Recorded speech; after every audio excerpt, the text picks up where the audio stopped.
Gear up for Sports Talk on the South Carolina Radio Network. It's your final word on sports all across the state. Be a part of tonight's show. Call us at 800-956-7266 or email talkback@sportstalksc.com. Now here are your hosts, Phil Kornbluth, Kevin McCrary, and Tom Hayes. All that spat they were talking about, I'm glad he did that. Mike, he's about 225 and seemed like the DB is going to be about 180. So, I know he squat more than that probably every day. We got beat by a better football team. So disappointing, especially the way we started the game. But give them credit. They got a good team, all three phases, and we got whipped. So I'm ready to recruit more. That's the way we'll change our program. And that's what we need to do, to go recruit. Good evening, everybody. Welcome into Sports Talk, South Carolina Radio Network. First Sports Talk since the game Saturday night at Death Valley.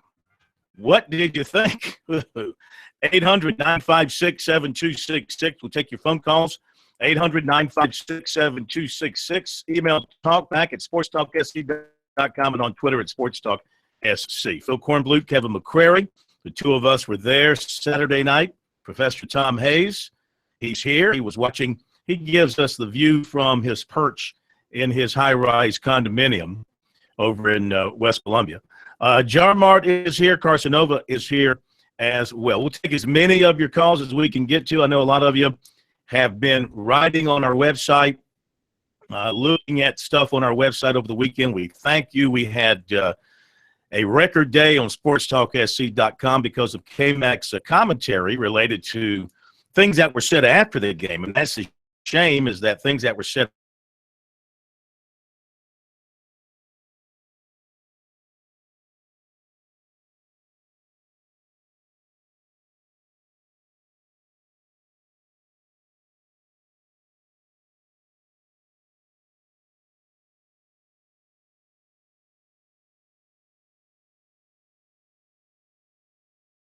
you have earned the right to pull your seniors out, call a timeout, let them come out individually or as a group and be showered with the love and praise of their fans who have loved these guys for 3 or 4 years. You have the right to do that in your home park. Yes. No slight towards the opponent from where I was sitting. I know some people have kind of made an issue out of that. That's baloney. The thing about the racial slur that's gone back and forth here, I'm like you and what you said in your commentary, K-Mac, you got to have some proof when you start calling people out and saying that they threw a racial slur at you. If it's true, you need to be able to identify the person. You need to have something to back it up because it's a he said, she said thing, or he said thing. He said thing because he didn't say who did it. And I think that and of course the Clemson's denied it. Dabo Sweeney said he talked to his players. Nobody stepped forward to say it. And of course, some of it might have come out of the stands. You can't do anything about that. Yeah. You're going to have insults and slurs and bottles and everything else come out of the stands. Yeah, I've seen Nobody's immune from that. I've seen it both ways. And I thought the South Carolina players saying they were disrespected and calling Clemson classless. It's like you guys got pounded and you're frustrated. That happens. Is there a respectful way to beat a team by 50 points? I don't know that I've ever seen that. It's pretty difficult. They put in their backups, and their backups were doing pretty well too against South Carolina. They honor their seniors. The same thing would have happened in Columbia. Gamecock fans liked it when they were taking pictures with Dabo and holding 5 fingers and doing the 5-bomb thing. Yes. It goes both ways. Sure. It's a rivalry. Ben Boulware went off after the game, and to me, those are all clean shots. Now, the racial stuff, we don't know what happened. I don't want to say, it didn't happen. I've been around Bryson Allen Williams for 3 years, and he always seems like a pretty straight-up kid, seems like a nice guy. I don't think that he's lying when he says he heard something. I just wish if you're going to go public like that and say it to a reporter and you're just throwing that blanket accusation out there, we don't know if it was a white guy, a black guy. We don't know if it was a player. Then had Terry Gouger saying he heard stuff in the stands. And then I went back and listened to Bryson Allen Williams again, and we'll hear it later in the show.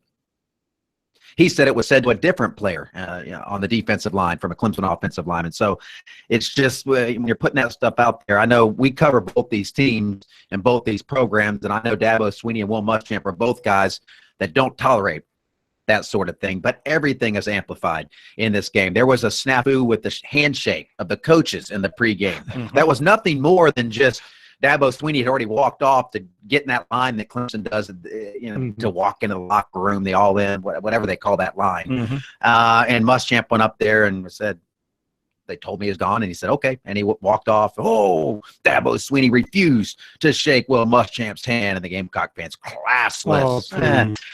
It goes both ways. Well, I'll tell you what, looking ends. at a lot of the rivalry games this weekend, from the start, I thought Clemson's atmosphere there at Clemson was probably the best. I mean, the only comparable one would have been, it was too early to compare, was Michigan and Ohio State. But again, there was a lot on the line there. And Clemson at night in a big game, that is hard to top because I was talking with someone this afternoon who's been to a lot of these games, but, I mean, I could see it myself. They turned it into a WWE atmosphere. Their band doesn't play very much. The fight song every so often, a pre-game, halftime. All breaks, timeouts filled with music, filled with videos, very loud. You know, they got that place. Of course, now, you know, you try to compare it to Columbia. For me, being in the press box, Clemson now has an open press box. So you're able to hear and feel the crowd much better than you are in Columbia. The run down the hill and the whole build-up to games at Clemson, and winning helps. Having this thing going the way they have it going helps. South Carolina had it during the 3-year run of 11 wins. The atmosphere at Williams-Brice was fantastic. So it all goes hand in hand. But right now, Clemson is rolling, and it's not going to stop anytime soon. South Carolina cannot expect, in this particular series, cannot expect Clemson to back up and be caught. South Carolina is going to have to build up to catch Clemson. It wasn't that long ago. It wasn't that long ago on this very show. I think it might have been you saying, is South Carolina going to get to, 70 before Clemson gets to you're talking about the series. South Carolina's won 5 in a row. Maybe this is the new normal. Maybe South Carolina has turned this rivalry. It can turn on a dime. You look at Notre Dame last year compared to Notre Dame this year. It'll go back. The Gamecocks are going to win again. Even when Clemson was losing them the series, they were still winning 10 games overall. This is 6 years in a row of 10 or more wins for Clemson. They just got beat by better South Carolina teams those 5 years. Here's the interesting thing, though. I also thought Clemson had a mental block against South Carolina because they made a lot of uncharacteristic mistakes that they would make in football games, the fumbles, the gaffes on special teams. The interesting thing now, guys, and I know we've debated this from time to time, but in my mind, just looking at the game, it was Clemson's best game of the year. Yeah. So do we come back to the debate that maybe you do flip the switch? Maybe now they feel close to returning to the playoffs, and now the boredom of the long season is gone, and now they're focused on getting into the championship round. I think on the offensive side, I really believe this, that they have held back on the reins to this point in the season. You notice they did a lot of substituting through the year on the offensive line at running back. Remember, we talked about the lack of carries for Gallman and all this sort of stuff. And, of course, he had the concussion that set him back a game. But, you know, when you think about it, you see Watson now the last couple of games, he's keeping the ball on the read. He's starting to keep the ball and become a running threat. I think this is all part of their grand plan for this season to keep people healthy and have fresh legs by the time they hit this stretch. And now they go to ACC championship game and beyond with all their weapons ready to go. And here's the other thing, too, you have to talk about in comparing Clemson and South Carolina offense versus defense. You're talking about a Clemson offense that every player in the skill position that they trotted out there is going to the NFL in the next year or two. I mean, Watson, Gallman, Leggett, Scott, Williams, throw in Deion Kane, throw in McLeod. Every one of those guys will go to the NFL. Well, Williams looks like Julio Jones. a lot of instances. All right, we got to hit a break. We'll come back to your calls, 800-956-7266. Sports Talk. Back in a moment.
All right, we're back with you. Sports Talk, South Carolina Radio Network from downtown Columbia Main Street.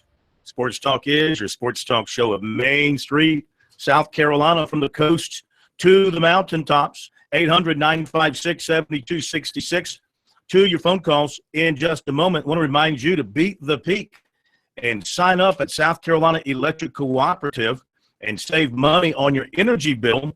Visit EnergySmartSC.org/ Beat the Peak to learn more about how to save money on your energy bills, especially during those peak times. Couple of quick notes, then I promise to your phone calls, but today being the day that it is, a lot of big news stories out there. And 15 Clemson players were named to the All-ACC football team. We'll go over that a little bit later, but we'll tell you 15 were named to that. The SEC Basketball Player of the Week is USC's and Darius Thornwell. The ACC Football Offensive Back of the Week is Deshaun Watson. In the basketball polls this week, USC is in them, number 20 by the AP, number 23 by the coaches. And Clemson defensive coordinator Brent Venables, one of the 5 finalists for the Broyles Award, which goes to the top assistant coach in the country. All right, let's get to your phone call. So USC's released its baseball schedule. We'll get to that in a little bit as well. And USC lost a football commitment today as defensive back Damari Mathis, no relation to Johnny, as far as I know, announced a decommitment from the Gamecocks. He'd been committed since mid-June, drops them back to 20 commitments for the class. More on that and a complete recruiting report coming up. But I want to take your calls. If you want to join us over the airwaves, 800-956-7266. Stephen in Charleston, good evening. Welcome into Sports Talk. Hey, thanks, guys. Yes, sir. Just wanted to comment on the game. First of all, what a performance by the Tigers. I called in on, I guess it was in Wednesday or Friday, one or two, and I know we talked about it for a little bit. And being a USC alumni, there's not many things that I enjoy more than a thorough whooping of USC. And obviously, I was going to say probably the most dominant in my lifetime, other than maybe 63-17, which I remember fairly well. But that game really felt like they could have named their score whatever they wanted. They probably could have scored. I mean, it took Watson out in the third quarter. Kane dropped a wide open fly route for a touchdown. I mean, obviously the kick was blocked early in the game. That wasn't really on them. But, I mean, it really felt like they could have scored whatever they wanted. And I don't know. I mean, I don't know if it's just gotten USC's down. I mean, I do obviously think the talent gap is a little bit, it's pretty big disparity right now. But I didn't think the game would go like that. Hopefully everybody didn't listen to K-Mac's advice and going to Vegas and putting bets on not covering the spread, because obviously they did that pretty easily by about halftime. I hate to say that I called it.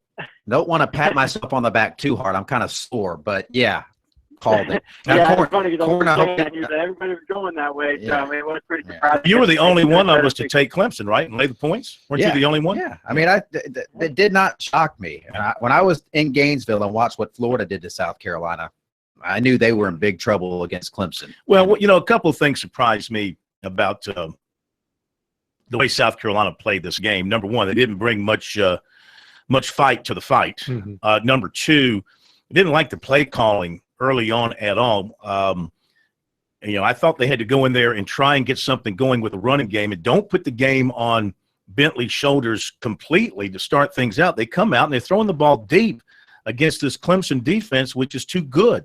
And they also tried to run wide at times, which you can't do against Clemson. The times that they did have a little bit of success running the football was when they went right at the Clemson defense up the middle, which wasn't very often. They never gave the running game a chance to materialize. For some reason, Rico Dowdle, what did he have, 5 carries on the night? He hardly touched the ball. They hardly used him. Bentley never looked like he was comfortable. He was feeling the pressure from the beginning. Maybe they should have gone to McElwain. At least McElwain came in, and, Dowdle had 5 carries for 30 yards. McElwain came in. He had 5 carries for a gain of 34 yards. He had 21 yards and losses. But he looked more comfortable in that setting than Bentley ever did in his first half. I think the game was all but decided by then. Well, they still had, when he went out the second half, Clemson still had some of their frontline defensive players in there until about midway through the third. I will say this. You could tell Venables was giving Bentley some window dressing that made him hesitant. He never could find a key. It was almost like he was searching for keys, and that's what got him sacked. And anybody will tell you that for some quarterbacks, especially young quarterbacks, if you hit them early, then suddenly you don't have to hit them because they see ghosts. and that affects him. First also. time I've seen him rattled, even at Florida, where the Gators dominated up front in that game, and that's an issue that Will Muschamp and Sean Elliott are going to have to address. They should have been better up front on that offensive line this season, not just against Clemson. That's one of the best defensive lines in the country, but they've been inconsistent at best on that offensive line. And Sean Elliott was a holdover. Those are guys that he's recruited and developed, so they needed to be better than they were this year, and they're going to have to be better going forward. That said, Jake Bentley looked like a freshman out there for the first time. His pocket presence, he was missing on some passes. I don't really mind that the Gamecocks came out on the ball. Mm-hmm. I think they said, we're going to be aggressive. We're going to take it to Clemson. We're not going to sit back here and be conservative and just run into the line of scrimmage. Let's go after these guys. And there were a few of those passes that were there. That first interception, he has a guy open there. I mean, but he overthrew it. Exactly. Yeah, so exactly. He was overthrowing everybody. He just never was comfortable. And you're right, they put the pressure on him. Clemson was blitzing with reckless abandon. I mean, Boulware was just throwing himself into the offensive line, just coming in like bowling ball. Yeah, just giving up his body, not even worried about what was happening behind him, not worried about any open areas where South Carolina might complete a pass, any breakdown in the coverage. There was none. USC's receivers were not getting any separation for the most part against Clemson's defense.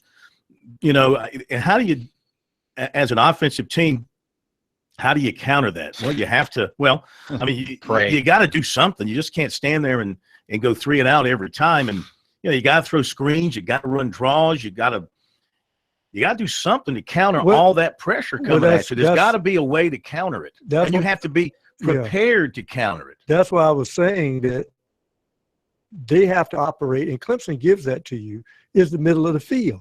As you say, Boulware was throwing himself into the line. He was like a fifth rusher. And that's the hole he leaves open as a linebacker. So you count 1, 2, and your H-back or running back has to be in that hole he vacates because he's rushing in on you. And they never exploited the middle at all. As you say, they tried to work the edges. Yeah, middle screen would have been a nice play. Exactly. Because they were sending more than the Gamecocks had blocked. Not all of that was on the offensive line, but you have to have plays, like Corn was saying, to counteract that. But Ben Boulware was outstanding. And I know that his comments after the game, which, again, they weren't out of bounds. He, I think, said South Carolina always be little brother, and they were coming after him, blah, blah, blah.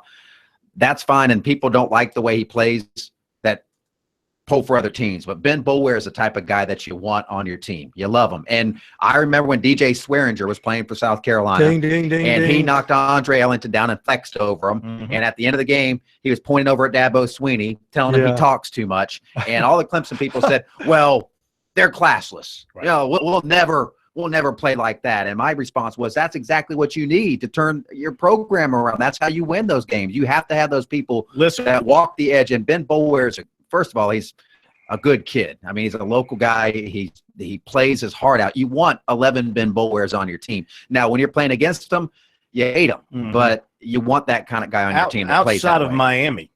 I mean, really, Clemson invented bravado on the field in college football. Not like Miami. I'm not saying the dirty stuff that Miami became renowned for, but I'm talking about when they used to allow this in college football. The Clemson players on defense, after a big hit, would stand over you with the skull and crossbones. You know, they crossed the forearms, things like that. But they were good, and they could back it up. And if you can back it up on the field, then you know what? You've earned the right to talk, and you've earned the right to celebrate your seniors, a senior class that's going to go out if they win against Virginia Tech as the winningest in Clemson history. We'll be right back.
Welcome back into Sports Talk, everybody. South Carolina Radio Network on a Monday night from downtown Columbia. Phil Kornbluth, Kevin McCrary, and the Professor Tom Hayes. 800-956-7266 is our number. Back to your calls in a moment. Sports Talk is brought to you by Palmetto College, bringing USC's quality education to your neighborhood and to your home.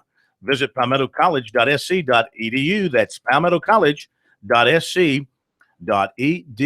Congratulations to Wofford. Thrilling win over Charleston Southern. What a great game.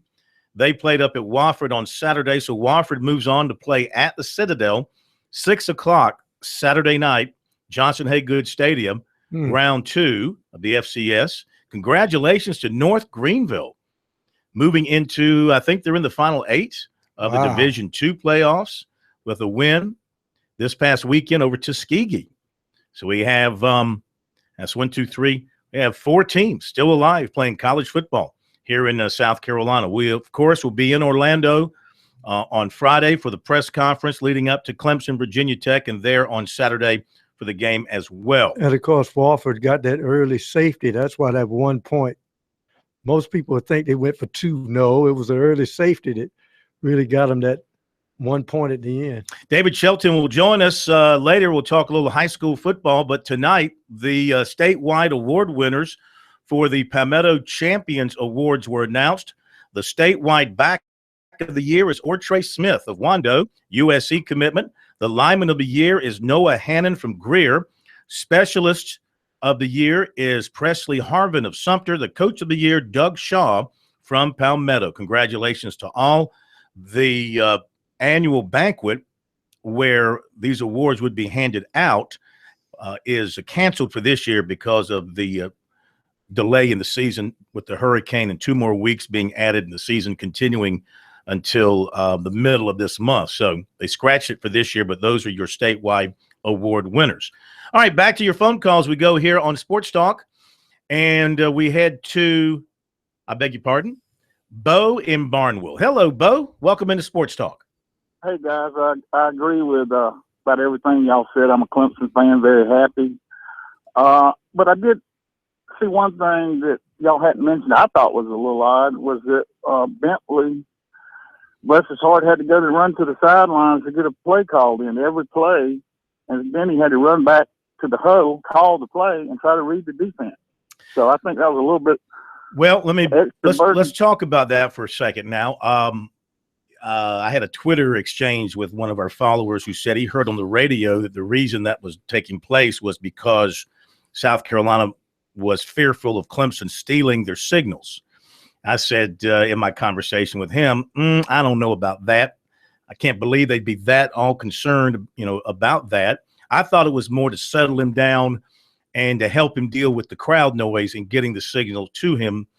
And then after the game, Muschamp was asked about it, and he said it was because they were trying to slow the pace of the game and try to play the game at their pace, knowing how fast Clemson likes to play. And so that's what he said. Yeah. So if you go by what Muschamp said, it was an attempt on their part to kind of keep the pace a little more deliberate than they wanted to play with Clemson going at a fast pace. I heard the scuttlebutt about being worried about stealing signals. Well, it came out during the week because one of the former Clemson players said something about it. Yeah, but that was going back a few years. But I know that's a thing.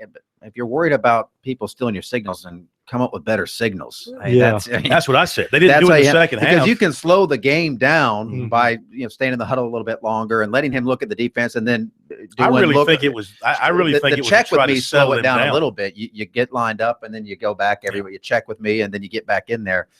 It's kind of odd to have your quarterback running all the way to the sideline. I see it in high school quite a bit. Right.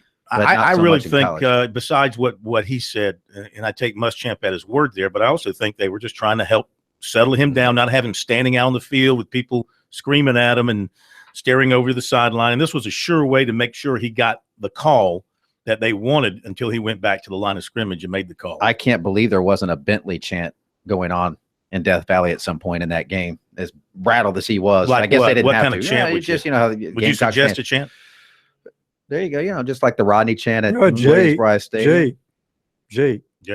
That kid had a rough day. It wouldn't have mattered what they call. I mean, Clemson's just way better. That was boys against men. Watching Jamarcus King try to tackle watching Jamarcus King try to guard Mike Williams was tough. Sad. I mean, Jamarcus King, his soul departed his body. What I was looking at is when King is hitting the guy, where's the other safeties? They're standing up watching it. The best meme on the internet was the footprint. Have you seen that? You've seen the old footprints thing where it's like there were one set of footprints in the sand, and that's when I carried you. It was Jesus carrying the person that, and they had it when there was one set of footprints. That was me carrying you 7 yards into the end zone while your teammates watched. A significant number too, 7 on 7, because you remember Clowney was 7 playing a big role in that game. But you're right, Mike Williams looked like a man among boys out there. Yes, and he was. No one could cover him in the country. Jamarcus King shouldn't feel bad about that.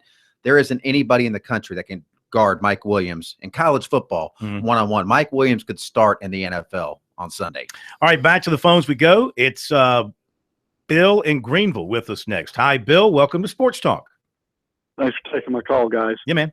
I wanted to remind everybody that it was, you guys know exactly what year it was. A few years ago when Clemson went down the Orange Bowl, then I think it was West Virginia, not sure, and they got a beat down like 69 to 10 or 14. No, 77 to 7. How much? I think it was 77 to 14 or 17. What are you talking about? The Orange West Bowl? Virginia Orange Bowl. Wasn't it 70 to something? Because they put a billboard up. It was 70 to something. Yeah, I didn't know it was that bad, but I remember that night thinking, I said, you know what? It's so even though they were still winning probably 9, 10 games during that time, and I think that was when we were on our stretch. But I said to myself that night, I said, you know what? I said, they're done. Their program's never going to be able to get up from this thing. A few weeks later, they got rid of the defensive coordinator. I believe he's now the guy at Auburn. And then they brought in the gentleman that they have now coaching. And so it was a gift to them. I think that this is a gift to Will Muschamp, his staff, and because when he talked about this game afterwards, you know, he got the message. He's talked about he's been in other rivals, and so I think Coach Spurrier went through the same thing, and that was you can't understand how intense this rival is until you've been through one. And I know that I think Coach Muschamp said that he's been in the Iron Bowl rival. I may be wrong, but to me, this is the most intense rival in the country, and I think he gets it now, and I hope he'll use it as motivation to go out, and I'd like to get your thoughts on it, to go out and realize that and I know he's going to recruit, but I think he's such a competitor that this will end up hopefully be the same type of gift in disguise for us, as hard as it is to take at this point. And we'll be back. There's no doubt about it, because I think Will Muschamp is the best coach to hire at our point in history for our program that's going to go out and work and get recruits that we'll need for this. And I appreciate you taking my call, guys. That's all you can do. I mean, you can either take your ball and bat, tuck your tail between your legs and go home, or you can go out and get better. And Muschamp's been saying all year that they have to get faster, fast twitch guys, stronger, better athletes. There's no question that the talent dropped in Spurrier's final couple of years, and they're trying to play catch up now. They're putting together a pretty good class. They're going to get better. That talent gap is going to close, I think, between now and next year. We'll have a more competitive game. Is South Carolina going to close it completely in one class? Probably not, but you have a very good-looking quarterback in Jake Bentley, a pretty good backup, depending on what happens with Brandon McElwain, a good-looking running back, some playmakers on the outside, and Deebo Samuel and Brian Edwards, a young tight end that could be one of the best in the country, better defensive players coming with a good defensive coordinator. I think the future is still bright for South Carolina. They just got smoked. But that was 70 to 33 in the Orange Bowl, by the way. But then again, here's where fans have to take a picture of this and say this may be one of his best coaching jobs with the material he had to get 6 and 6 out of this. Yeah, to win 6 games with that group, well, Will Muschamp should get a statue. All right, and I'll talk about the question and the answer as well when we come back from the break.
Well, not a whole lot to say. We got beat by a better football team, and so.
We continue on this Monday edition of Sports Talk. 800-956-7266 is our phone number. We're brought to you by South Carolina soybean farmers and their checkoff.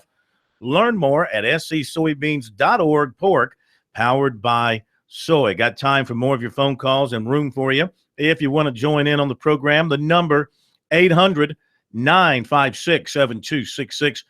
To go back to the previous caller's question, and K-Mac and Tom gave their answers. And, I think that South Carolina has the right coach in Will Muschamp. The way things worked out, however it happened to be that they got to Will Muschamp, I think they got a good man and a good coach in that position. I think he understands the big picture of how to build and win in college football, and he said it after the game, recruiting.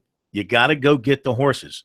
Now, they got to hang on to this 2017 class. On paper, it looks pretty good. It's impressed the national experts who do the rankings. They've been in the top 15 to 20 as these commitments have come in, but they've had 5 decommitments with the one they had today. And, over the past couple of years, some of these decommitments the Gamecocks have gone on to be really good players at other places who could have been really good players at South Carolina. And off the top of my head, I think of Arden Key and Jair Alexander as 2 examples, and Mark Fields II. Those would be 3 right there. Imagine those 3 playing in South Carolina's defense and how much better they would be with those kind of players. They had those kind of players committed but could not hold them for whatever reason, drove them away. So what Muschamp and company have to do, and they're doing it now, they're visiting all the committed players here first, and then they'll get around to the uncommitted players you're still going after. They got to solidify these guys. Now, in the case of DeMar Mathis, who decommitted today, he says he's reopening it. You assume it's on his volition. Maybe they went to him and said, hey, they already had 6 defensive backs committed. Maybe this is a guy they wanted to cut loose and make room for somebody else. I don't know. All I know is he's the 5th decommitment for one reason or another from the class. And if it's a class that you like, then you got to work hard to hold it together. But I think that, I don't see how Muschamp can fail. If he fails, I'll be shocked. And by failing, I mean – kiss to death Kornblut. By failing, I mean not being competitive in the East and not beating Clemson a reasonable number of times over the next several years. 500? 500 against Clemson? Well, I would think at the they least were already you should competitive expect in the that. East. You should be – well, that's because the East stinks. Point stands. But you would think that at some point in time you would get on an even playing field or close to it with Clemson and win your share of games. So we'll see. We'll see what happens moving forward. Obviously, with Bentley, they have a guy that they can build around. This past Saturday was not an indication of what he can do, given proper protection and receivers who can get open, and maybe a semblance of a running game. That helps every quarterback. We've seen even Aaron Rodgers, the greatest of them all, who can't win games without a running game or a defense. So you got to have some help out there. Well, you got Tyson a defense Williams. And a running game is kind of an important thing. You got Tyson Williams coming in, which is a strong combination with Rico Dowdle, and you got Turner as a change of pace back. That to me is the start of a running game. I always thought Debo had it if he'd stayed healthy, and he did. And now he's healthy. Yeah. And they've got some receivers out there that we haven't seen much of. Some are redshirt. What a funny story about Debo. I mean, this is a guy that has run for touchdown. He's your best receiver. He's run for touchdowns. He's thrown for touchdowns. He just hadn't caught a touchdown pass all season. Now, you don't want your best receiver going through a year without catching a touchdown pass. That's really not good. No. So maybe they'll work on that for next year. By the way, here was a little bit of Muschamp following the game Saturday. Opening comment, and just the journalistic give and take between your favorite Cub reporter here and the Gamecocks head coach. We thought we'd let you take a listen to that. Here's Muschamp opening comment, and then some questions from yours truly. Well, not a whole lot to say. We got beat by a better football team, and so it's disappointing with especially the way we started the game. But give them credit; they got a good team, all three phases, and we got whipped. So on the road recruiting tomorrow, that's the way we'll change our program, and that's what we need to do, is go recruiting. What do you do with you say to your guys, do to your guys, do you still have another game to play after going through a night like this? Yeah, we'll get ready for bowl practice, bud.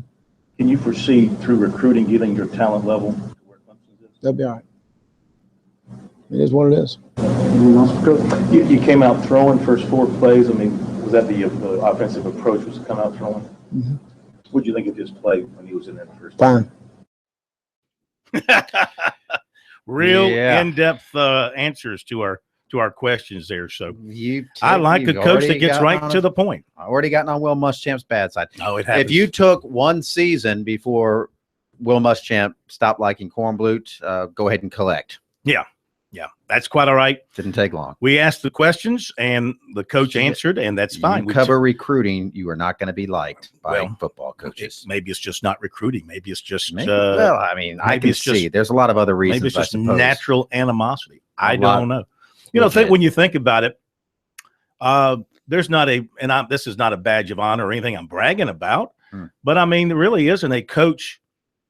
You haven't chafed. There's not a coach that has come through this state at South Carolina or Clemson that hasn't, I should put it this way, hasn't gotten on my bad side at one time or another. I'm not going to say I've gotten on their bad side. That makes me look inferior. I don't look at it that way. Okay. I look at them as getting on my bad side.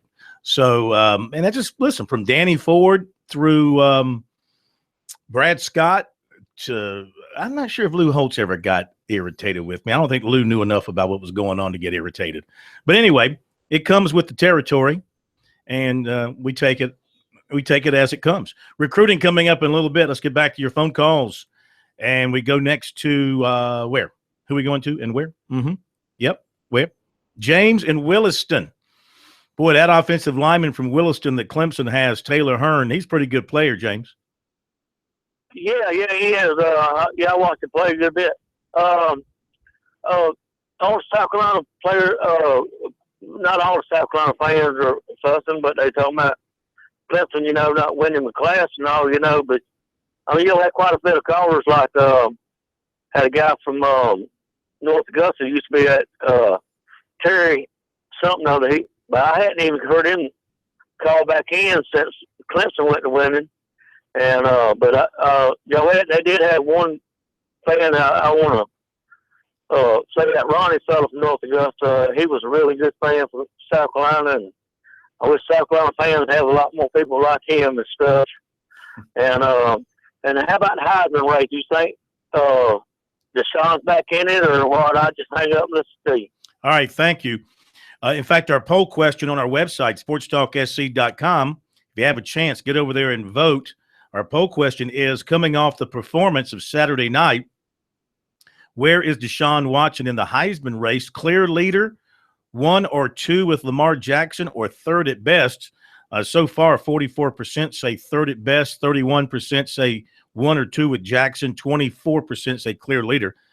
I mean, I'm going to say what I said last year in my eyes, and I'm biased in this case because I see him more than the others. I think now, off of that performance, the way he is finishing up, what his team is doing, he gets my vote. And if he beats Virginia Tech and has the kind of game that he can have against Virginia Tech, I think he gets my vote, and I think he should be the winner. Yeah, I'm with you, Pro. I mean, Deshaun Watson is the best player in college football, and I wait till the championship games before I vote, but it's going to be pretty hard for me if he has another game like he did against South Carolina not to vote for Deshaun Watson. Herein lies the problem. If this was 35 years ago, there's no doubt in my mind that Deshaun Watson wins the Heisman. Similar to George Rogers, because you remember everybody wanted to vote for Herschel Walker, but he's a freshman. So you vote for the guy not only because he had a great senior season, but he's been a great football player. Now everybody wants the flavor of the month. That's why I still see Jackson squeaking out. And I would hate to be Deshaun Watson to be invited to New York again, only to be snubbed again. Yeah. If you invite me to New York, it's my trophy. Yeah, you better hand it to me. Thanks for the call. Top of the hour break.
Live from Columbia, this is Sports Talk on the South Carolina Radio Network. Be a part of tonight's show. Call us at 800-956-7266 or email talkback@sportstalksc.com.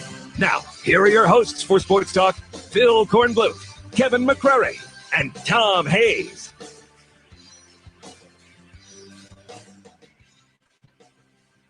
All right, we're back. Sports Talk South Carolina Radio Network. Monday night edition from downtown Columbia. Phil Kornbluth, the professor, K-Mac here as well. Jarmart back from a holiday trip down to Florida. Carsonova here as well. She covered the game for the state newspaper. We loaned her out to the state newspaper to assist them in their digital coverage. She's such a talent, and I noticed needed by so many people. On her Twitter profile, she doesn't even list us as one of her What? people anymore. Yeah, Carson Block lists the her. state newspaper. Block her. Can you block her? I think her sorority, and doesn't list Sports Talk or South Carolina Radio Network anymore. We're just Her sorority, is that we're nothing to is that her. SDT? She doesn't even claim us publicly right now. Seldom dated twice? She just that her Oh, sorority? man, that was a I'm cheap only shot. kidding, Carsonova. I know you've had more than Cheap 2 shot. dates. I know you have. 800-956-7266 is the phone number. Email talkback@sportstalksc.com. And on Twitter, it's at SportsTalkSC. And Twitter has been smoking. The website has been smoking. Now, this week, as we move forward, of course, coverage of Clemson and Virginia Tech. K-Mac's going up to Clemson tomorrow for that.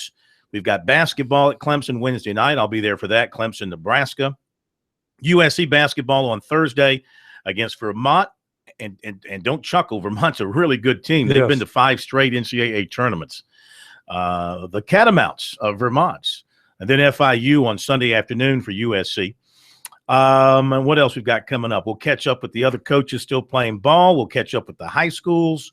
We got a lot going on. Things do not let up here on Sports Talk just because the regular season has come to an end. Recruiting, of course, heats up. We're in a contact period now until the holiday dead period begins on December 12th, I believe it is. So we got plenty to do here on Sports Talk. Make sure you join us every night. You never want to miss us. If you miss us over the airwaves for whatever reason, we're streaming on our website, sportstalksc.com, audio and video, and, of course, our stations that are on the TuneIn app. We have those. We have stations on iHeartRadio as well. You can always find us on Sports Talk, so make sure that you do so. Want to remind you that our friends at South Carolina Electric Cooperative are trying to save you money and help you beat the peak. To save on your energy bill, just visit EnergySmartSC.org/beatthepeak to learn how.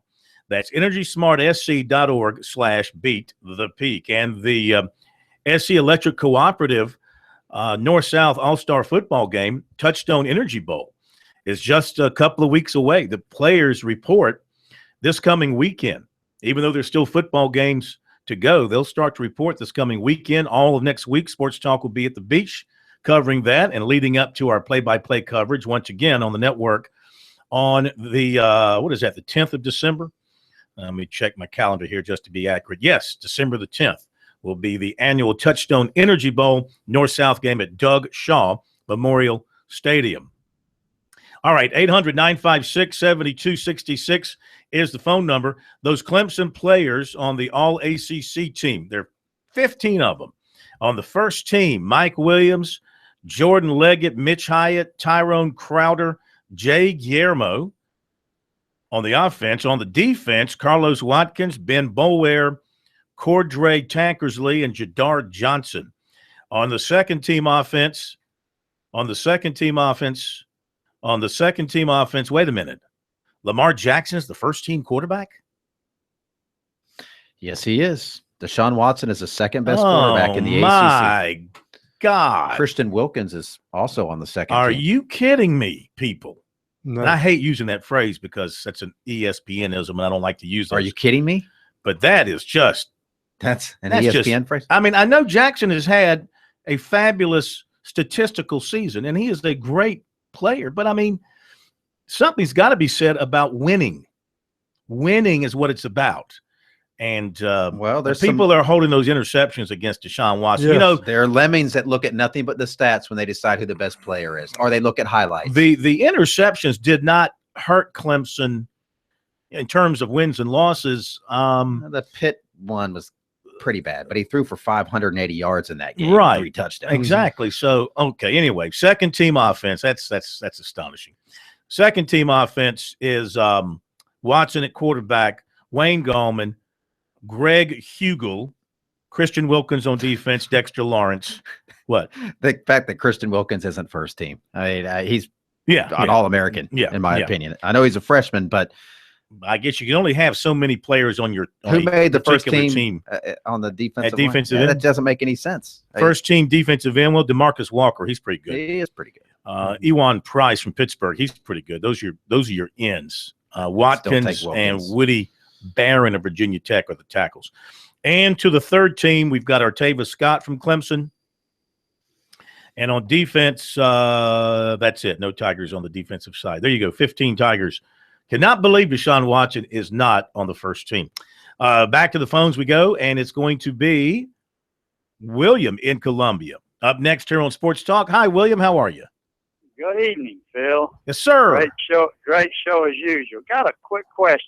Yes, sir. Did I miss something? What is the thing about them taking Deshaun Watson out of the game early in the third quarter and then them putting him back in so he could just get a standing ovation? What was disrespectful about that? I'm a Carolina fan, but damn, that sounds like whining to me. What was disrespectful about that? He should have left him in till the end of the game, or what? What was disrespectful about? There's absolutely nothing disrespectful about it. Exactly. A quick answer, nothing. Look, if this had been, let's just say they were playing Pitt the last home game, and they were beating Pitt by 30 points, or whoever they happened to be, and they were beating them by 30 points in the fourth quarter late, they would have done the same thing. It wasn't South Carolina. It's just that it was the last home game for these guys, and Dabo Swinney, the kind of coach that he is, which a lot of coaches are. I'm not saying he's unique in this thinking. He wanted to honor these players, and thus he used the timeouts to get them back in the game so they could come out either individually or as a group and get the love of the fans. What is wrong with that? Deshaun Watson, arguably the greatest player in Clemson football history, his last game in Death Valley, you do something for him. And Mike Williams and all those guys that have meant so much to that program, that have brought them to another level, that wasn't to stick it in South Carolina's face. I mean, the Gamecocks were on the receiving end of it, but if you don't like it, here's what you do. Win the game. Or at least be and close. They can't do that. If it was a close game, they can't do that. Do it, but that it is just whining. And that was kind of the crux of what I wrote about on Sunday. It's like you got to take your beating, remember it, certainly, use it as motivation, but whining about it just makes it look like a sore that's loser. part of the way you carry it, so you remember it. So it'd be a little stick in your craw, so you lift more weights during the offseason. Absolutely. I was going to say this earlier. I didn't mention it, but this should be tremendous offseason fuel for the Gamecock football players to run that extra 100, to lift that extra 250 pounds, whatever it is they're asked to do, if they're dedicated to lifting up the program and catching up with Clemson. I know it's painful to think about it, but right now, I mean, South Carolina should look at Clemson and see what they're doing and copy it. I mean, you should look at them and see what they're doing and copy it. And, I mean, look, Clemson has certain natural advantages over South Carolina. South Carolina has certain natural advantages over Clemson. Not everybody wants to go to school with the curriculum that Clemson offers or the setting that Clemson offers. There are people who like going to a liberal arts school in a city that has, a lot of activity around it. They prefer that. You can get those people. You can get those kind of good football players and students to come to your school. Just like Clemson attracts a player of a high quality who likes their setting and what their academics are all about. They're out there. Want to and some players just want to naturally play in the Southeastern Conference. That's another positive for South Carolina, we think. Not so sure after this year in the SEC. Back in a moment.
Back we are, Sports Talk, and whether you're a part of Gamecock Nation or you bleed Clemson Orange, everyone can agree on Founders Federal Credit Union. Convenient location at the Russell House, USC. A new location, Highway 93 in Clemson, which is now open. Founders is a sure fan favorite. Visit Relax. Join Founders.com to see if you qualify for membership. Founders Federal Credit Union is federally insured by NCUA. Recruiting coming up in a moment. Ben Boulware. You know, he was not that heavily of a recruited player out of T.L. Hanna.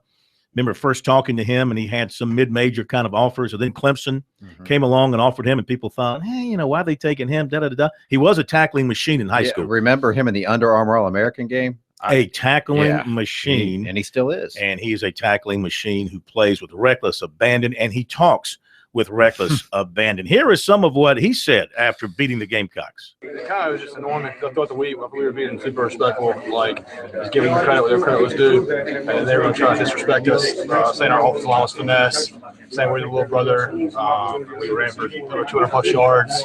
I think that just kind of South Carolina's always they always have and always will be the little brother of this state. So that just kind of annoyed me. We were trying to be sure and respectful in the whole situation. And I don't got to play them anymore, so I don't have to be nice to them anymore. South Carolina's always the little brother, and they always will be. Sounds like anything less than a blowout for you guys would have been a disappointment. Right, no, we knew that they weren't in our league. We knew they could play with us at any position. So when we went out there and played the way we knew we could, it's happy. It's definitely gratifying to see the fruit of your labor. We prepared a lot this week, and we knew at every position they couldn't compete with us. And we proved that today. Then what happened for game warm-ups tonight? What happened during that? I don't know. I was late to it. I think they were just running their mouth. They were trying to play line game with us and get in our head. That's South Carolina. So I'm not surprised. Did you think it would be this kind of a dominant performance? Absolutely. I knew watching film throughout the week. I could just tell. I know the guys we had, how we were going to prepare. And obviously, I'm going to tell you that. I know they're the quarterback's the savior of the world. We got Heisman at every position. But that's not what it is. I don't have to be nice to them anymore. I have to be respectful. I'm never playing again. There's lots of them we're playing them. We knew from day one that we were going to dominate, and that's exactly what we did. All right, Ben Boulware, that's right. That's the thing. When you are leaving and you go off as a winner, you can say whatever you want to because it's not going to come back to haunt you. Again, I'm sure these are words that South Carolina will use to inspire themselves in the offseason so that from their standpoint, they can try and avert a similar fate in 2017 at Williams-Brice. Okay, to recruiting. And bad news for USC today. Defensive back Damari Mathis, Lakeland, Florida, announced a decommitment. He's the 5th from the 2017 class. He said after talking to his family, he's decided that it would be the best for him to decommit to open my recruitment. He committed to USC June 17th, saying at the time he had a good relationship with Travaris Robinson. He liked the system he ran. He also has offers from Pitt, Central Florida, Ole Miss, Minnesota, Louisville, and smaller programs. He leaves the Gamecocks with 20 commitments in the class, 5 in the secondary. Another committed DB, Tavin Jackson of Tallahassee, has set an official visit to Maryland for this weekend. While saying he's still committed, Jackson said he does not want to count out any school. He also plans to visit Indiana this month. And he said he is no longer planning to graduate early. 2018 defensive end Xavier Thomas of Wilson was among the recruits at the game Saturday. He figures to be right in the middle of a recruiting civil war in the state. He made multiple unofficials to Clemson and USC this season. Actually, he said the biggest game, this past Saturday, the biggest game of the year did not have the biggest impact on him. It was the Clemson-Louisville game. He said it stood out the most of all the games that he went to. But he enjoyed the game on Saturday, the environment, talked to the coaches, just enjoyed himself. He likes the scheme that Coach Venables uses at Clemson because it puts his defensive ends in one-on-one situations, which he says is good for him. His top list is USC, Clemson, Georgia, Alabama, Ohio State, and Florida State in no order. And he heard from USC on Saturday night. Text messages from Will Muschamp and Lance Thompson. And he said he understands that USC is going through a rebuilding year. He said he expected Clemson to win, so no real edge to Clemson from a recruiting standpoint because of that. And South Carolina is just telling him that, they need him and they need him to help rebuild the program. He is thinking about making his decision right before his senior season or during it, or he might wait until his birthday of December 20th. This season, he finished with 140 tackles and 7 sacks. All right. Clemson, of course, also had defensive lineman Josh Belk of Louisville. Wide receiver Jordan Adams of Blythewood was there. Kerryon Joyner, the quarterback from Fort Dorchester, was there. They had Darion Kendrick from South Point was there. The top players in the 2018 class all were there for the most part for the game. 2017 safety Ridge Ford of Fork Union Prep, Virginia, and Durham was at the game. Also, 2017 defensive back Javis Diaz of Gyra Prep in North Carolina was there. Neither's been offered by Clemson. USC commitment defensive back Jamias Williams of Loganville, Georgia, was visited by USC's Travaris Robinson yesterday, as was offensive lineman Dennis Daly of Georgia Military Junior College. He was visited by Sean Elliott. 2018 defensive lineman Alan Love of Birmingham was at Clemson Saturday. He'll be back for camp this summer looking for an offer from the Tigers. Defensive end Matthew Butler of Garner, North Carolina, is not holding in-homes until his season's over. He is expecting coaches at his school this week. He's expecting Lance Thompson or Travaris Robinson to come in from USC. He's also looking for coaches from Tennessee, Texas A&M, and Duke. He's taken officials to Penn State, Duke, NC State, and Texas A&M. He said Tennessee likely will get his 5th, though he's still considering USC for that. Georgia, Miami, and Maryland are trying to get into the mix. Plans to announce his decision soon after his season ends. His coach at Northwest Mississippi of defensive back Caleb Chalmers. Chalmers hasn't spoken to anybody since his visit to USC for the Western Carolina game, but his coach has talked to him now since he's back at school, and he said he had a good visit to USC. He spoke highly of Muschamp. He will visit Ole Miss on December 10th. And Northwestern quarterback Gage Maloney decommitted from Ohio. USC will be out to visit defensive back Keyshawn Nixon of Arizona Western Junior College today. He's expecting them today. He visited Oregon State over the weekend. USC Sunday offered 2018 linebacker Zacoby McClain of Valdosta, Georgia. 2018 quarterback Braden Hawkins of Dillon went to Virginia Tech Saturday, said the crowd was great, likes the coaches. They told him that they are impressed with him, and they're coming down to talk to him soon, and to his coach, Jackie Hayes. Has not heard anything else from USC, was just told that he has nothing to worry about, and they would see him soon. 2019 defensive back Akil Pauling of Cardinal Newman went to Northwestern Saturday. And in basketball, Winthrop has landed 6'10" Tom Pupovac from Australia, according to ESPN's Jeff Goodman. They've had success with big men from down under over the years New at Zealand. Winthrop. The big one from New Zealand years ago. Yeah, is that still considered down under, New Zealand? Yeah, it's right next to each other. Right. Mm-hmm. When I think down under, I think Australia. Yes. But I guess New Zealand would also be considered down under as well. Okay, there you go. Unless K-Mac, you have anything to add? I do not have anything When to is the add last to time you recruiting. actually added something to recruiting? It's been a while. Yeah. Probably You should get shouldn't. back into the recruiting business. You made a Look name what I for got yourself. you. When it comes to recruiting, I believe in addition by subtraction. That would be like Frank Martin's math. Frank Martin today announced a math program for schools in South Carolina. He's working with a commission here in the state. He was the math teacher in high school. That is correct, sir. And in front of the media today, he drew up a math problem. It was pretty easy. 6 plus minus 5 equals what? That was the math problem he gave us. It was 1. Yeah, that's right. We all got it right. I had to use an open book to get it, but we got it right. We'll be right back.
All right, we break away from Gamecock Tiger Talk for a couple of minutes to talk high school football.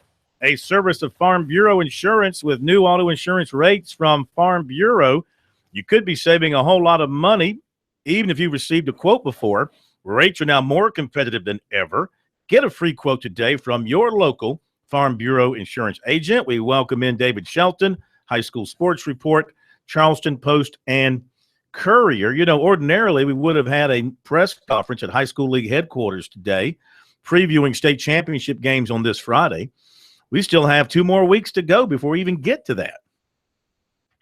Yeah, we're not, we're just like halfway through. We're just hitting the home stretch. So it is very weird. Mm-hmm. You know, and I was looking at it today. Right now, of the South Carolina Shrine Bowl team, there are still 20 players playing. That's almost half the Shrine Bowl team and 3 coaches. Now, obviously, that will get reduced over the next couple of weeks. In fact, it'll get reduced a little bit this week because, you know, teams like Spartanburg and Boiling Springs, you know, somebody's got to lose. You know, but there are, and I was looking at it just to go a little further. I know this has nothing to do with the playoffs, but they're going to be, you know, if the favorite teams win, there's going to be a lot of shuffling.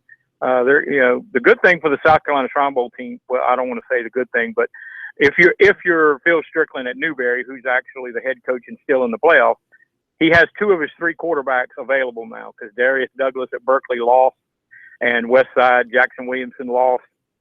Gage Maloney, of course, is hurt and can't play. So, you know, if quarterback's a big deal, you at least have 2 of the 3 that you chose.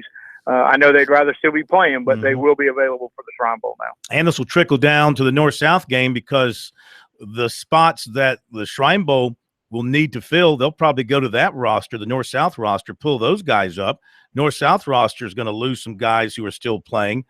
So that game likely will lose players in both ways.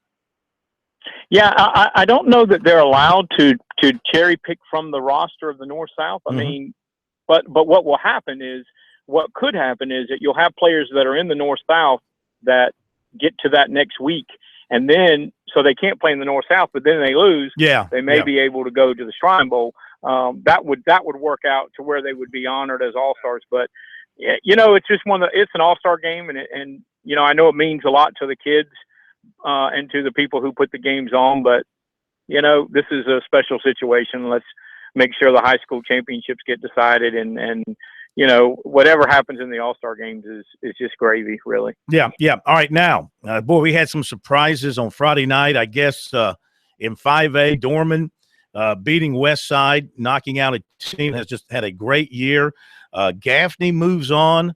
You know, they have just kind of found themselves here in the postseason. They get another upset win. So you've got rival Spartanburg and Dorman meeting again. You've got Boiling Springs and Gaffney meeting again. It's the old Region 2-4A getting together in the semifinals in the upstate. Yeah, it's kind of, you know, and I would imagine a lot of people would have predicted this, except, you know, Northwestern would have been there instead of Gaffney. And, you know, unfortunately they lost their quarterback in that game and ended up losing a very close game. But, I mean, these 4 are not shocking other than Gaffney. I think Gaffney beating Hillcrest last week was, you know, they were probably favored, but Hillcrest gave them a fight, and Hillcrest had a remarkable season considering what they lost from last year's team. But, you know, those 4 are the 4 a lot of people would have picked.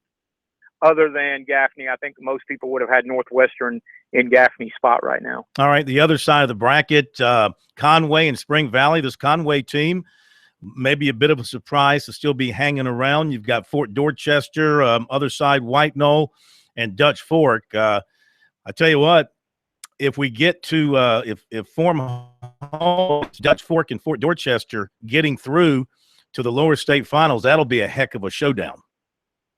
Yeah, and I think that's going to happen. I think both those teams are going to win. No slight to Conway or White Knoll, they've had a great run in the playoffs, but these are the 2 best teams in the lower state, and these are the 2 teams that should meet to decide to decide, you know, who goes to Columbia. And if that game does materialize a week from now, boy, it's going to be it's going to be a good one. But when you look at 5A, you look at the possibilities of maybe a Boiling Springs versus a Spartanburg or something like that, and then Dutch Fort Dorchester. Wow, I mean, you're talking about some really good football teams playing for the right to go to the finals. Now, in 4A, where is Orangeburg-Wilkinson coming from? I mean, I don't recall them having all that great of a regular season. Yeah, I get that. Yeah. I know exactly where they are off Highway 601. I've been there.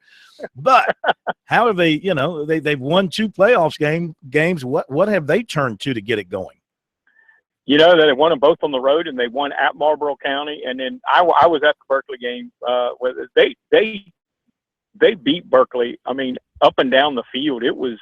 I was shocked. I mean, and I talked to Tommy Brown after the game, and he tried to say that he wasn't majorly shocked, but he had that look in his face, his eyes like, wow, did we just do that?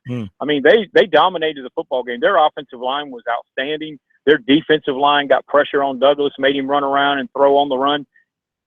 And they're on a high right now. They're playing very well. I mean, can they do it again? Boy, if they can go to Hartsville and beat Hartsville, you might ought to just give them the chance to go to Williams-Brice, because if they win at Marlboro County, at Berkeley, and at Hartsville 3 weeks in a row, they deserve a chance to go to the finals. Tell you what, and also this Ridgeview team going to South Aiken, but my goodness, they beat Wren. They were the lower seeded team there. They beat Union County, a number 1 seed. They've been good all year too. How do you like their chances against South Aiken on the road? I personally, and I said this with Kevin on the scoreboard Friday night, I think that's going to be the best game of the week in any classification. Now, there'll be some really good games, but this Ridgeview team is explosive. They're aggressive on defense. They're athletic. But this South Aiken team, you talk about being able to score points. They score at will, and they do it with great athletes. Ridgeview's got to go to South Aiken. The winner gets South Point, assuming South Point survives, and that would be a remarkable accomplishment and a huge upper state title game. But Ridgeview and South Aiken, I think Friday night at about 11 o'clock, we're all going to be going, wow, what a game, because I think it's going to be a great football game. Mm-hmm. Dillon and Timberland in 3A, they seem to cross paths in the playoffs practically every year, and Dillon's had the upper hand of late. Yeah, and Dillon's better than Timberland. I think Timberland is so well coached, and Art Craig and his staff, man, they just do a great job preparing their kids. But at some point, the horses went out, and Dillon's got too many horses. And I think the Brooklyn KC Bluffton game, the other lower state game in 3A, could be really interesting. A lot of power for Brooklyn KC, a lot of speed for Bluffton. So that's and the winner will get Dillon. I mean, if this Timberland team, who I've seen twice, beats this Dillon team, it would be one of the biggest upsets in the last decade, because horse-wise, Dillon's just got the better team. Mm-hmm. 2A, you think Sherrall's got anything for Abbeville? Yeah, I think they do, because Sherrall plays really good defense. Now, saying that, I think Abbeville will win the game, but I don't think this will be a blowout. I think Sherrall can control the football and run the football, and they play pretty good defense. That's how they're going to have to win it. If Abbeville gets out on them, a couple touchdowns, I think it could be a long night. But I think Sherrall can compete with them. It's a pretty good team. All right, and in 1A, we've got a pair of number 1 seeds meeting in the opposite brackets. Lamar, Williston, Elko, one side, C.E. Murray, Lakeview, and the others. Who do you see advancing from those games? Well, that lower state game, I don't know. C.E. Murray beat Lakeview last year on a last-second field goal. They're very talented, very athletic, but this Lakeview team has been really, really good. They're a veteran, a lot of 3-year starters on that team. And in Class A, when you can put that many veterans on the field, you have to think you have a shot. I think Lamar will beat Williston. Lamar's just having a great year. Williston's having a great year, but I just think Lamar's just the better team over there. All right, David, we thank you as always. Have a great rest of your week. We'll talk to you on Friday night. Okay. Thank you very much, David Shelton, Best Business High School Sports Report, Charleston Post and Courier. Back in a moment.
Cam Newton, who's in the gun. Cam Newton, who's in the gun.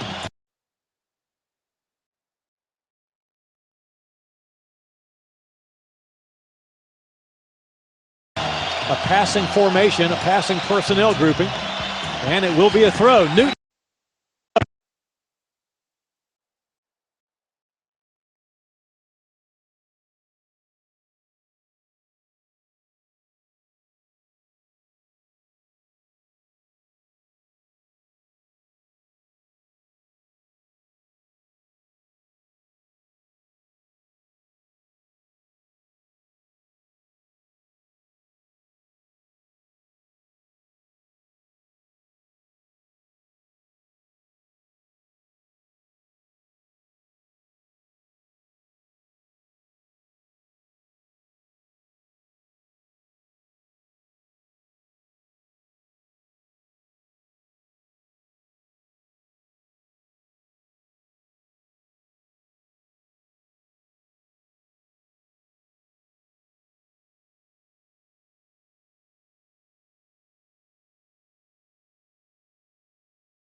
Cam Newton, who's in the gun. A passing formation, a passing personnel grouping, and it will be a throw. Newton looking for Benjamin, long and left. It's got a chance. Benjamin leaping grab, touchdown! Carolina. And yet, you still couldn't win the ball game. The Micker joins us. Some people think I'm talking about Mickey Mantle when I say the Micker. No, sir. Mick Mixon. It'd be a scoop if Mickey Mantle was on the other end of the line from the West Coast. Yeah, I'd like scoop. that personally. One of my all-time heroes next to Larry Bird. Need to have a seance then. But, Mick, how are you? Well, his rookie card's worth a little more than mine, but otherwise a lot of similarities between the Commerce Comet and me. Yes, no doubt about it. Loved listening to your call yesterday. And, gosh, I thought you guys were going to pull it out there. But, look, that's a good football team. You're playing out at their place, and maybe they're kind of destined to some great things this year. They got the mojo corn a lot like the Panthers had last year. They're humming along pretty good on offense and then on opportunistic D. But how about the craziness? The Panthers are dead on arrival getting into the third quarter. Then Derek Carr, of all the things you expect to injure you in a football game, you don't expect the football is going to be it. So Derek Carr gets stubbed up on a snap from center, and I'm thinking, this is it. This is the break we've been waiting for. It took until late November, but here it comes. It's going to change the whole season. The Panthers are going to win this game. We'll look back on this crazy dislocated right pinky finger of Derek Carr. Derek Dallas Carr. His middle name is Dallas. Got a son named Dallas. He grew up a Cowboy fan. So the Panthers come roaring back from 17 down to take an 8-point lead and then can't hold it. It was just absolutely gut-wrenching. Yeah, tough loss on the road against a quality team, and Carr was great, 26 of 38, 315. You know, and you know, as you would expect, people are writing stories today about the Panthers secondary and not keeping Josh Norman, the money you could have spent there. You've wasted on these guys. I mean, how do you see improvement in the secondary, or is this an indication that, you know, they need to get better in the offseason back there? Anybody who fell for in training camp, oh yeah, you know, check the box, Bradbury, Worley, Sanchez, the three amigos, they're going to be great. Should probably go to Canal Street and buy a Rolex because it's just not that way in the NFL. Corner, even Josh Norman, for all his gifts, it took him 4 or 5 years to really flame on and have a gaudy year. So the secondary is growing, Corn, but they're still, you know, their rookiness is occasionally still on display. And I think the Panthers knew that coming into the season. And it's, unfortunately, it's so many close games. They've been exposed at times. Mm-hmm. Of course, you could see some plays in the intermediate part of the field where Luke Kuechly would have made a difference. How is his progression right now? Do you see him back in the lineup next week, or is it going to take another couple of weeks? Good call. He could be back. He's on the trip. Ryan Khalil is not on the trip. Of course, there are planes flying out west every day from Charlotte, but Khalil looks bright-eyed. I think it was killing him not to be out there. That's just sort of the fabric of him. But it's so hard to predict with head trauma. You know, he had a lesser-looking concussion a year ago, missed 3 games. So if I had to bet, I wouldn't bet my house or my truck on it. But if I had to bet, I'd bet he'll be down next game. Yeah. Well, you know, it's just been that kind of season to this point, and they're still they're not throwing in the towel by any means. Listening to their comments and reading about them as well. I mean, and like any NFL team, until you're eliminated, you kind of feel like the next game is going to start that streak and give you a chance to get back into it. But the problem is the Falcons aren't losing, and they're sort of extending their lead over the rest of the division.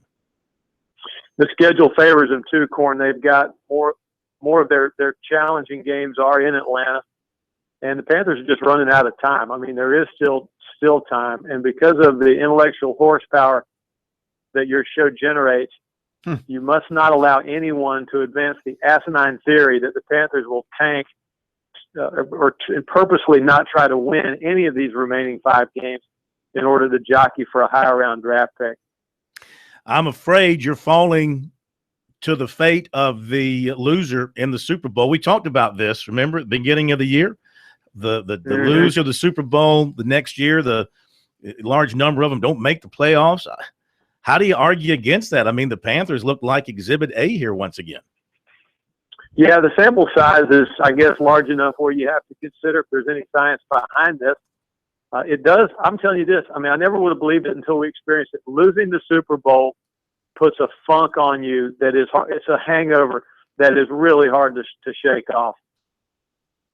And Michael Crabtree yesterday, my goodness, 8 catches, 110 yards, including the catch there towards the end where was it his helmet that came off, or was that a Panthers helmet? I'm trying to remember.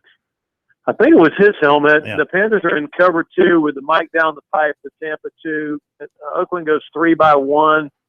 It was a great route, a combination for the defense. The Panthers were in a safety bid on an underneath route, and that was just good offense by Oakland, I thought. How did you enjoy as a broadcaster calling a game from the black hole? Was that your first?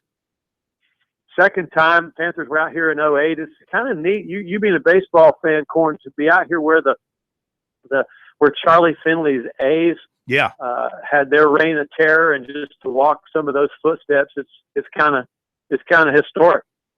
Well, enjoy your time on the West Coast. When will y'all motivate up to Seattle? Saturday. Be there until Saturday. Okay, man. Well, have fun. Enjoy yourself. We'll check in on the property there in Charlotte, make sure everything's A-okay, and we'll talk to you next week. Sounds good, brother. Appreciate you. All right. Of course, I'm sure Mick has CPI security there at his place, as all the Panthers do, right?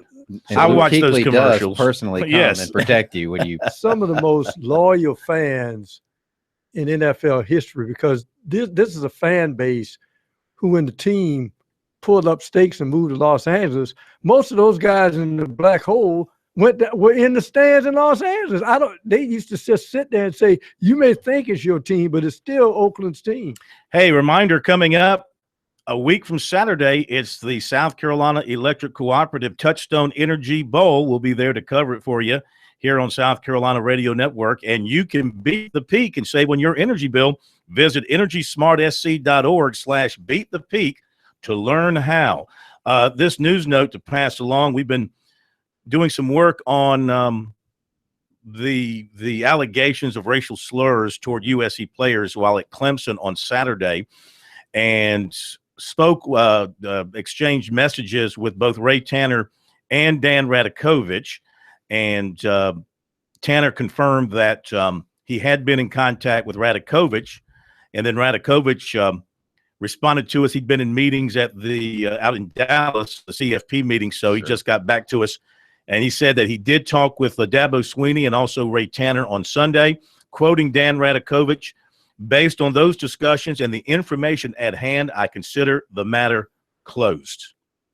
That's from Dan Radakovich. Sounds like cooler heads are starting to prevail. Yes. I saw that Dante Sawyer, who was one of the guys that tweeted that racism was still alive, and he said he'd heard some things. Jay Guillermo from Clemson reached out to him yesterday, and I think they must have had a good conversation. It wasn't made public, but Sawyer said he has nothing but respect for Guillermo, who is on the offensive line for Clemson. So I think everybody was emotional after the game, and it sounds like people took a breath and maybe things are getting back to just a regular for those 3 hours rigmarole. Yeah, I hate to use this term because it's not a nice term, but for 3 hours, it's war out there between these two sides. And, South Carolina is a frustrated football program right now. You don't lose to your rival. I'm sure Ole Miss is a frustrated football program.